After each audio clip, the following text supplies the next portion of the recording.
Office में जिन लोगों से उसका वास्ता पड़ रहा था उनसे कल और आज रस्मी हाय हेलो के बाद उसकी सिर्फ़ और सिर्फ प्रोफेशनल नौयत की गुफ्तगू हुई थी। काम की बात मुकम्मल पेशेवराना अंदाज में। शाम के 5 बज रहे थे। उसे यहाँ से जाकर कुछ नहीं करना था, अपने होटल रूम में बंद हो जाना था, या शायद रोम की गलियों कोचों में तन्हा फिरना था। और उसमें से कोई भी चीज़ उसके लिए ऐसी कशिश ना रखती थी कि वो ऑफ़िस से जल्दी उठने की ख्वाहिश रखता।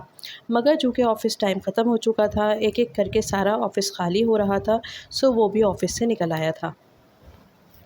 उसे रास्ते का 2 दिन में कुछ-कुछ अंदाज़ा हो गया था और उसकी जेब में रोम का बड़ा जामे नक्शा भी मौजूद था।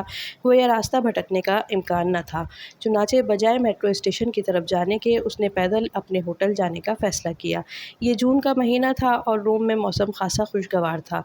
सूरज आजकल तकरीबन पौने 9 बजे गुरूब हुआ करता था, सो इन दिनों यहाँ की शामें बड़ी लंबी होती थीं। वो विया बार्बेरिनी से विया वेनेटो की तरफ जा रहा था। उसके इर्द-गिर्द कदीम इमारतें थीं, फव्वारे थे, मगर इसे रोम की हिस्ट्री में कोई दिलचस्पी महसूस नहीं हो रही थी। वो अभी भी इस ख्वाब के हिसार में था। अब अगले कई रोज़ उसे इस ख्वाब के हिसार में ही रहना था और अगले कई दिन खौफ के सबब सोना नहीं था। उसने आज सुबह ना तो नाश्ता किया था, ना ही दोपहर में लंच। ऑफ़िस में खाली पेट कॉफ़ी के 3 कप ज़रूर पिए थे।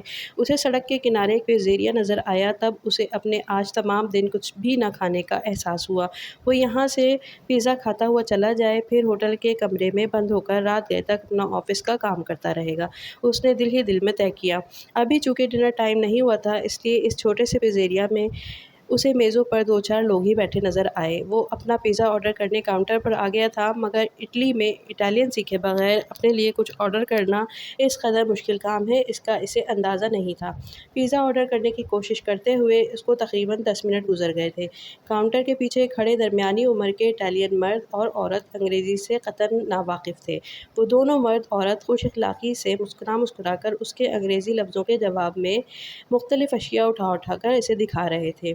अच्छा, वो अपने पिज़्ज़ा की ये टॉपिंग चाहता है, फलाँ तरह के मशरूम्स का इज़ाफ़ा चाहता है, पोमोडोरो चाहता है, न जाने वो उसे क्या-क्या उठा कर दिखा रहे थे। साथ इन अशिया के न जाने क्या-क्या इटालियन नाम भी ले रहे थे। वो दोनों तहम्मुल से उसे वक़्त दे रहे थे। वो इस बेकार की मुशक्क़त से बेज़ार हो गया था।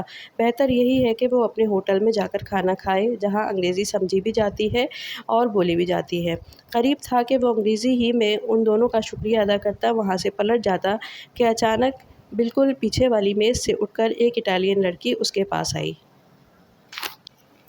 "मे आई हेल्प यू?" वो बड़ी शिस्ता अंग्रेज़ी में उससे मुखातिब हुई थी। उसने चौंक कर इस लड़की को देखा। वो मुस्कुराते हुए उसे देख रही थी। उसने सर इस बात में हिला दिया। इतना वक़्त यहाँ खड़े होकर बर्बाद कर चुका था, तो अब यहाँ से खाना खाकर ही जाना चाहिए, उसने दिल में सोचा था। वो भी इस लड़की को अंग्रेज़ी में ये समझाना ही चाहता था कि वो किस तरह का पिज़्ज़ा ऑर्डर करना चाहता है, कि वो बड़ी रवानी से गिट-पिट करती सामने खड़े मर्द व ख़वातीन से इटालियन में चंद जुमले बोली। जुमले अगर अल्फ़ाज़ तोड़-मरोड़ कर भी बोले गए होते, तब भी उसके सर के ऊपर से ही गुज़रने थे। काउंटर के पीछे खड़ी औरत साई कहती मुस्कुराती हुई ग़ालिबन अंदर चली गई थी, जबकि मर्द इस इटालियन लड़की से इटालियन ही में कुछ बात करने लगा था। वो ज़बान गैर में बातें करते इन दोनों अफ़राद को ख़ामोशी से देख रहा था। मर्द के मुस्कुरा कर अपनी तरफ देखने से इतना अंदाज़ा उसे हो रहा था कि गुफ्तगू उसी की बाबत हो रही है। "ये आपसे माज़रत कर रहे हैं, आपको ज़हमत हुई।" लड़की अब उससे मुखातिब हुई थी। गोया इटालियन जुमलों का अंग्रेज़ी तर्जुमा व ख़ुलासा बयान किया गया था। "मैंने आपके पिज़्ज़ा का ऑर्डर कर दिया है। असल में मैं उस टेबल पर बैठी थी और आपकी सारी बातें सुन रही थी।" उसने काउंटर के करीब तरीन मेज़ की जानिब इशारा किया था। उसने नज़रें घुमाकर उस मेज़ की तरफ देखा। वहाँ उस लड़की का चंद लुक़मे खाया पिज़्ज़ा और कोल्ड ड्रिंक का अनछुआ गिलास रखा हुआ था। "थैंक्स," उसने पुरतकल्लुफ़ अंदाज़ में चंदिया सी मुस्कुराहट के साथ मुख्तसर सा शुक्रिया अदा किया। "आपके पिज़्ज़ा में किसी भी तरह का मीट नहीं होना चाहिए, मीट स्टॉक भी नहीं होना चाहिए और राइन भी नहीं होनी चाहिए। आपको बिल्कुल सादा मशरूम्स और सब्ज़ी वाला पिज़्ज़ा चाहिए।"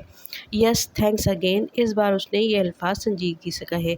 "माय प्लेज़र," वो खुश इख़लाक़ी से मुस्कुराई। "आप बिल पे कर दीजिएगा।" 10 سے 15 منٹ لگیں گے، تب تک آپ بیٹھ جائیں۔ وہ بل پے کرنے کے بعد اپنے لیے کوئی اور میز منتخب کر کے وہاں بیٹھنے کے ارادے سے مڑا تھا۔ وہ لڑکی بھی اس کے ساتھ کاؤنٹر سے ہٹی، مگر جیسے ہی کاؤنٹر سے ہٹ کر وہ اس لڑکی کی میز کے قریب پہنچا، وہ اس سے بولی، آئیے بیٹھیے۔ اس نے بالکل ابھی اس کی مدد کی تھی، وہ فوراً بد اخلاقی دکھا کر بیٹھنے سے منع نہیں کر سکتا تھا۔ ہاں، دل میں اسے یہ پیشکش اور بے تکلفی گراں گزری تھی۔ بہرحال وہ مجبوراً اور مربتاً اس کی سامنے والی کرسی پر بیٹھ گیا تھا، بے حد پرتکلف انداز میں۔ نیکسٹ ٹائم آپ کو اپنے لیے کچھ آرڈر کرنا ہو یا کہیں سے کچھ کھانے پینے کی چیزیں لے رہے ہوں اور ان کے اجزا دیکھنا چاہیں تو پوزک کے لیے اسٹروٹیو کا لفظ یاد رکھیے اور وائن کے لیے وائنو۔ وہ مسکرا کر اسے بتا رہی تھی۔ غالباً اسے بلا وجہ اور بے بات مسکرانے کی عادت تھی۔ اسے جھنجھلاہٹ ہو رہی تھی۔ اس وقت اس کا کسی سے بھی خوش اخلاقی دکھانے اور گفتگو کرنے کا موڈ نہ تھا، مگر اس سے مدد لینے کی حماقت کر بیٹھا تھا۔ اس کا خمیازہ تو بھگتنا ہی تھا۔ اس نے سنجیدگی سے صرف اس کی بات سنی تھی، جواب میں کچھ بھی نہیں بولا تھا، مگر اس باتونی لڑکی کو اس کے کچھ بولنے یا نہ بولنے سے یقیناً کچھ فرق نہیں پڑ رہا تھا۔ وہ اسی طرح مسکراتے ہوئے اسے مزید بتا رہی تھی، اٹالین زیادہ مشکل زبان نہیں ہے۔ اٹالین کے بہت سے لفظ تو آپ یقیناً پہلے ہی سے جانتے ہیں۔ وہ اپنی آنکھوں پر لگے اسٹائلش گلاسز کو ہاتھوں سے سیٹ کرتے ہوئے بولی۔ وہ 26-27 سال کی ایک خوش شکل لڑکی تھی۔ اس نے بلیک کلر کی کیپری پینٹ ریڈ کلر کے اسٹائلش ٹاپ کے ساتھ پہن رکھی تھی۔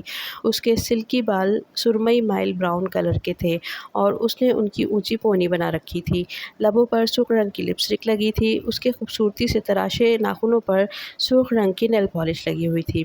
اس کے بلیک فریم والے اسٹائلش اور فیشن کے مطابق گلاسز دیکھ کر ہی پتہ چل رہا تھا کہ وہ ڈیزائنر گلاسز ہیں، شاید ارمانی کے یا اس کی ٹکر کے کسی اور ڈیزائنر کے۔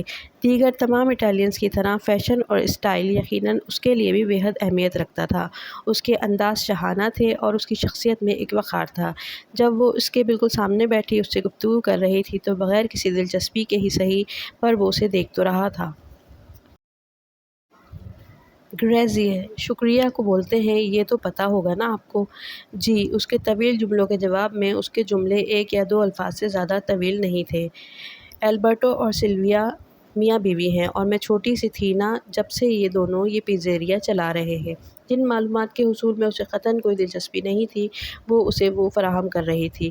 اس گلے پڑی مصیبت سے پیچھا چھڑانے کا واحد طریقہ اسے یہ سمجھ میں آیا کہ اپنا پیزا کھانا شروع کر دے۔ کھانا ختم کرتے ہی وہ اس سے معذرت کر کے یہاں سے اٹھ جائے۔ سکندر کو کھانا شروع کرتے دیکھ کر اس نے بھی اپنا ٹھنڈا ہو چکا پیزا کھانا شروع کر دیا تھا۔ آپ نے بالکل ٹھیک کیا کہ پیزا کھانے پیزیریا آئے ہیں۔ آپ کو صحیح معنوں میں اٹالین پیزے کا جو مزہ ان چھوٹے چھوٹے پیزیریا میں ملے گا، وہ بڑے ہوٹلوں میں نہیں مل سکتا۔